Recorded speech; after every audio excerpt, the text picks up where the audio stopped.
আসসালামু আলাইকুম বন্ধুরা, কেমন আছেন সবাই? আশা করি সকলে অনেক অনেক ভালো আছেন। আমরা যারা ইমো ব্যবহার করি তাদের জন্য মূলত এই ভিডিওটা খুবই উপকারী হবে। আমরা যারা ইমো ব্যবহার করি, দেখা গেছে আমাদেরকে যদি কেউ কল দিয়ে থাকে আমাদের ইমোতে, বাকি কেউ যদি SMS দিয়ে থাকে, দেখা গেছে আমরা কল তো দেখি না বা এই SMSগুলো পাই না, আমরা দেখা গেছে নোটিফিকেশন আসেই না আমাদের ফোনে, আমরা কীভাবে দেখব? ঠিক আছে, তো আমাদের যাদের এই সমস্যাটা ফেস করতেছি, এই ভিডিওটা পুরোপুরি কন্টিনিউ করবেন। আশা করি আপনি এই সমস্যা থেকে মুক্তি পেয়ে যাবেন। চলুন শুরু করছি ভিডিওটি। তো এই মুহূর্তে কল না আসলে বা SMS না দেখালে আমরা কি করব এখানে, বা কোনো নোটিফিকেশন না আসলে এখানে আমরা ইমোতে চলে যাব। প্রথমে ইমোতে চলে এলাম। ইমোতে চলে এসে এখানে দেখতে পাচ্ছেন আমাদের প্রোফাইল। প্রথমে এখানে ইমোতে প্রোফাইল সেটিং করতে হবে, আমাদেরকে কিছু সেটিংস করতে হবে। এখানে আমরা এখানে প্রোফাইলে ক্লিক করব, আমাদের নিজের প্রোফাইলে ক্লিক করার পর এখানে দেখতে পাচ্ছেন সেটিংয়ে ক্লিক করব। সেটিংয়ে ক্লিক করে দিলাম। তারপর দেখতে পাচ্ছেন এখানে আছে নোটিফিকেশন আমরা ক্লিক করব। প্রথমে নোটিফিকেশনে ক্লিক করে দিলাম। এখানে নোটিফিকেশনে ক্লিক করে দেওয়ার পর এখানে দেখতে পাচ্ছেন যে SMS আমরা ক্লিক করে দিব। SMS ক্লিক করলে এই যেগুলো আমরা কিন্তু অন করে দিব। ঠিক আছে, এই যে এতগুলো অফ আছে আমরা সবকটাকে অন করে দিব। এখানে রিংটোন যদি না বাজে সেক্ষেত্রে আমরা এখান থেকে রিংটোনে দিয়ে একটা রিংটোন সেভ করে দিব। ঠিক আছে, তারপর আমরা এগুলোকে অন করে দিব। তারপর এখানে দেখতে পাচ্ছেন কলসে যে আপনার এগুলো যদি আপনার রিংটোন না থাকে আপনি এখান থেকে চেঞ্জ করতে পারেন। ঠিক আছে, আপনি এটাকে এই যে এখানে ভাইব্রেটটা দেওয়া আছে, তো এইগুলো কিন্তু মূলত কল না আসার কারণ নয়, সেটা আমি এখন দেখাবার জন্য শুরু করছি ভিডিওটি। তো আমরা কী করব, এখান থেকে দেখতে পাচ্ছেন এই যে এখানে কি আছে, বিগ গ্রুপ। ঠিক আছে, এখানে দেখতে পাচ্ছেন বিগ গ্রুপে ক্লিক করব। বিগ গ্রুপে ক্লিক করে আমরা কিন্তু এখান থেকে যে অ্যালাউ নোটিফিকেশন এটাকে অন করে দিব। ঠিক আছে, অ্যালাউ নোটিফিকেশন অন করে দেওয়ার পর আমরা এখান থেকে বেরিয়ে আসবো। এখানে আমার কোনো কাজ নেই। তারপর আমরা এখান থেকে সেটিংসে চলে যাব। আমাদের সেটিংসে চলে গেলাম।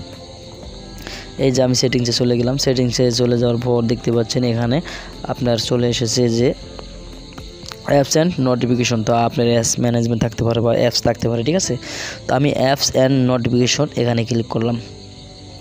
এখানে অ্যাপস অ্যান্ড নোটিফিকেশনে ক্লিক করে দেওয়ালাম। এখানে ক্লিক করে দেওয়ার পর আমরা এরকম চলে আসবে। আমরা যদি টোটাল অ্যাপস না আসে তাহলে যে সি অল দেখতে পাচ্ছেন, এখানে ক্লিক করলে সব অ্যাপসগুলো এরকম চলে আসবে। যেহেতু আমাদের ইমো প্রবলেম, ঠিক আছে, ইমো আমরা এখান থেকে খুঁজে বের করব। বাকি আমরা এখানে সার্চ বারে ক্লিক করে সার্চ করে নিব ইমো। ঠিক আছে, তো ইমো সার্চ করে নিলাম। এখানে আমরা ক্লিক করব ইমোতে ক্লিক করার পর এখানে আমরা কি করব, দেখতে পাচ্ছেন কয়েকটা অপশন চলে আসছে। এখানে আমরা প্রথমে নোটিফিকেশনে ক্লিক করব। এখানে নোটিফিকেশন এখানে ক্লিক করার পর আপনার যদি নোটিফিকেশনে কোনো কিছু অফ থাকে, আপনি এগুলো ধরেন এটা অন আছে বা এটা যদি অফ থাকে তাহলে তো এটা অন করবো নি। আর মাঝখানে যদি কিছু অফ থাকে এইভাবে আপনি সব কটাকে কিন্তু এভাবে অন করে দিবেন।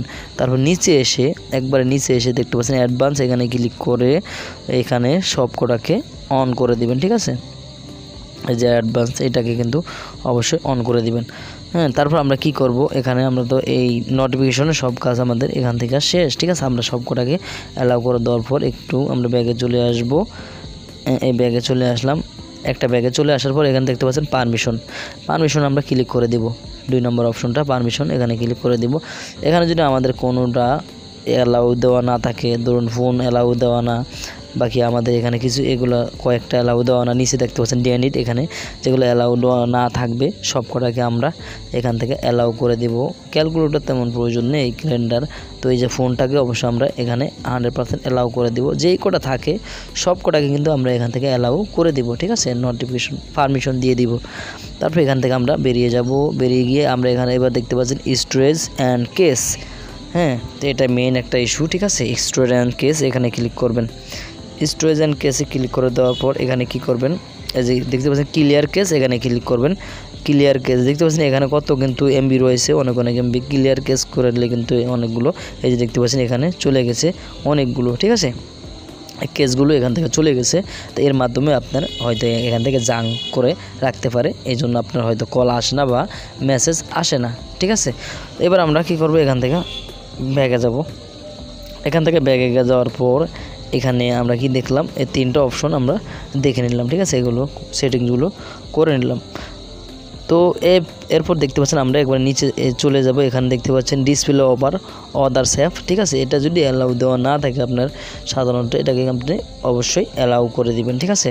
তারপরে আমাদের এখানে কোনো কাজ নেই, আর কিছু করতে হবে না। আশা করি আপনি এতে এই সেটিংগুলো করলে 100% সমাধান হয়ে যাবে। তো আপনি পারলে কী করবেন, আপনি অবশ্যই ফোনটাকে একটা রিস্টার্ট বা রিবোট দিয়ে দিবেন, ঠিক আছে। রিস্টার্ট মানে রিবোট, এখানে আপনার যেভাবে যেটাই থাকুন কোনো রিস্টার্ট বা রিবোট, ঠিক আছে।